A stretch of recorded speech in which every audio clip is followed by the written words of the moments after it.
Hello guys, আসসালামু আলাইকুম। তো আজকে আবার একটা নতুন ভিডিও নিয়ে আপনাদের সামনে চলে আসছি। তো আজকে হচ্ছে উম, আজকে কি বলবো, একটা দুঃখের বিষয়। আমাদের তিনটা ঘুঘু পাখি ছিল গাইস। তো তার মধ্যে একটা ঘুঘু পাখি হারিয়ে গেছে, আর দুইটা আছে। তো স্টিফানকে আটকে রাখছি গাইস। দেখুন স্টিফানের কি দুঃখ, দুঃখ মানে খুব কষ্ট, কেননা স্টিফানকে আটকে রাখা হয়েছে মূলত একটাই কারণে। এতটা বদমাস গাইস দেখতে আসছিলাম ছাদে, এসে দেখছি ছাদের আমাদের নেটগুলো ফাঁকা ফাঁকা। দেখতে এসেছি একটা ঘুর বাচ্চা হারিয়ে গেছিলো কালকে, আর আজকে দেখছি আরেকটা বাচ্চা হারিয়ে গেছে গাইস। দুঃখ মানে এত দুঃখ, মানে দুঃখ বলে বোঝানো যাবে না। কি করে বলবো গাইস, আর ভাইকে কি করে কথাটা বলবো। আর আমাকে বলছিল সেফটি করে রাখতে, কিন্তু আমার গা ফেলাতে জন্য একটা বাচ্চা হারিয়ে ফেললাম, দুটো বাচ্চা হারিয়ে ফেললাম গাইস। মানে কী যে করে তাকে কীভাবে জবাব দেবো আমি ভাবতে পারছি না গাইস। আর স্টিফানকে আটকে রাখছে, কেননা স্টিফানের এতটা একদম খারাপ অভ্যেস হয়ে গেছে, মানে কি বলে বোঝাতে পারবো না।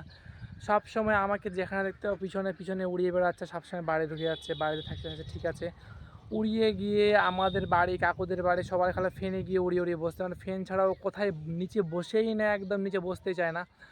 তো ওকে 3-4 বার বার থেকে বার করে বা আমার রুমে ওখানে ওখানে যাচ্ছে ঠিক আছে গাইস। তো কিন্তু হচ্ছে এখন গরমের সময় প্রচণ্ড গরম, মানে অতিরিক্ত গরম। আর এই গরমের মধ্যে হচ্ছে কি বলবো, নিজেকে এতটা অস্বস্তি মনে হচ্ছে, ও যে কত খারাপ লাগে সেটা বলে বোঝানো যায় না। তো হচ্ছে তার মধ্যেই স্টিফান হচ্ছে এমনি জায়গায় যেখানে অনেক গাছটা, যেখানে এখানে অনেক গাছটা বা যেখানে সেখানে আছে, ওখানে স্টিফান থাকুক, কিন্তু স্টিফান বাড়ি চলে আসুক। কিন্তু ও না, যেখানে সেখানে পাশের কাকুদের বাড়ি, এই যে ওদের বাড়ির ছাদে, ওদের বাড়ি ওই যে ওদের ওদের জানালা লাগায় না, ওগুলো দিয়ে ওদের বাড়ি চলে যাচ্ছে, ওদের ফ্যান ট্যান সব লাগানো আছে, ওগুলো দিয়ে হচ্ছে, বা ওগুলো দিয়ে উড়িয়ে উড়িয়ে চলে যাচ্ছে, গিয়ে একদম একদম গিয়ে ছাদে গিয়ে বসে ওদের একদম ফেনে গিয়ে বসে থাকছে। আর কাকু আমাকে বলছিল যে ওদের হচ্ছে তো ওই জন্য স্টিফানকে সবসময় আটকে রাখা হয়েছে। আর আমাদের যেটা বড় ঘুঘু পাখি ছিল সেটা উড়িয়ে বেড়াচ্ছে। আজকের দিনের মধ্যে একবার আসছিলো জল খেতে, তাকে জল খাওয়ানো হয়েছে, খেয়ে চলে গেছে, কিন্তু ছাদে এসে মনটা একদম খারাপ হয়ে গেল।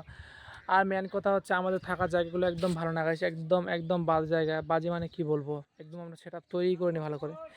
আর সেটআপ তৈরি করবো ভালো করে, তো কি বলবো, ওই যে ওখানটায় রাখানো হয়, কিন্তু একদম মানে কি বলবো, শুধু বড় পাখিগুলোই ওটা দিয়ে ওখানে থাকতে পারে, কিন্তু আমরা ঘুঘু পাখি বাচ্চাগুলো রাখছিলাম। ওরা ফ্লাই করতে শিখে গেছিলো, মোটামুটি ভালোই ফ্লাই করতে পারছিল। আর কি বলবো, ওরা একদম ফাঁস দিয়ে পালিয়ে গেছে, কখন যে পালিয়ে গেছে আমরা ভাবতেই পারিনি, স্বপ্ন মানে একদম স্বপ্নও বুঝতে পারিনি।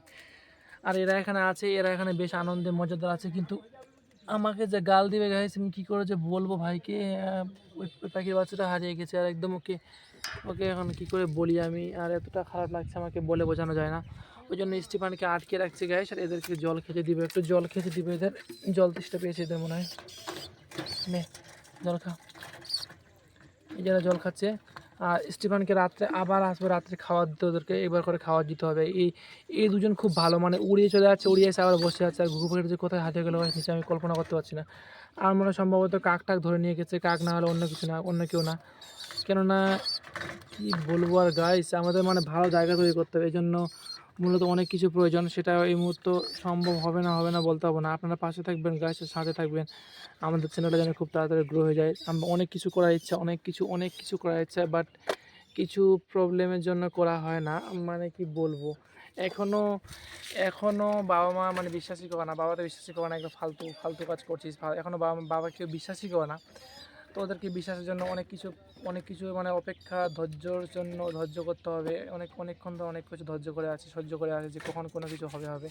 মানে কিছু তারা বিশ্বাস মানে বলে যেগুলো ফালতু কাজ বেকার করছিস, কিন্তু কি বলবো, নিজের ইচ্ছা স্বপ্নে শক্তকে নিজেকে প্রকাশ। একটা পুরুষ মানুষ গাইস, যখন তুমি নিজে থেকে প্রতিষ্ঠিত হতে পারবে না, তখন তুমি যে কোনো কাজ বা যে কাজ করো নাই কেন, তখন তোমাকে সবাই না বেকার মনে করবে, ফালতু মনে করবে গাইস। আর তোমার নিজের শখ, ইচ্ছা, স্বপ্নগুলো নিজের মধ্যে চাপিয়ে দমন করে রাখতে হবে। অনেক কষ্ট, মানে কি করবো, অনেক কষ্ট, এত কষ্ট মানে কি করে বোঝাবো ভাবতে পারছি না। আর পাখির বাচ্চাগুলো হারিয়ে গেছে, ভাই আমার দোষ দিচ্ছে, আসলে আমারই দোষ হয়তো, কেননা ভালো জায়গা না তৈরি করতে এত কিছু শখ, মানে ঠিক ভালো না। আর সবাই গাল দিচ্ছিলো বাড়িতে, এবার এগুলো কি এটা ওটা করার জন্য। কিন্তু দেখা যাক গাইস, আপনারা পাশে থাকবেন, আর আশা করা যায় আপনারা পাশে থাকুন। কোনো কিছু করতে পারছি না, পারি না, আমিও দেখাবো গাইস জেদ, এটা আমারও জেদ, মানে কি বলবো, এটা জেদ করে দেখাই যাক। আর দেখা যাক, একটু অনেক কিছু করতে হবে গাইস, আর নতুন নতুন কত কিছু করবো, মানে অনেক এতটা স্বপ্ন, এত কিছু নিয়ে আসার, কিন্তু আগে রাখার জায়গাটা ভালো করে না তৈরি করলে মানে কোনো কিছু আনা ঠিক না। এটা এখন বুঝতে পেলাম, আগে বুঝতে পারিনি। ওই জন্য সবাইকে আটকে রাখছে। আর মাঠে চলে আসলাম গাইস, মাঠে আসছি একটু কাজে গরু নিতে। তো ঠিক আছে গাইস, ভালো থাকুন আর পাশে থাকবেন।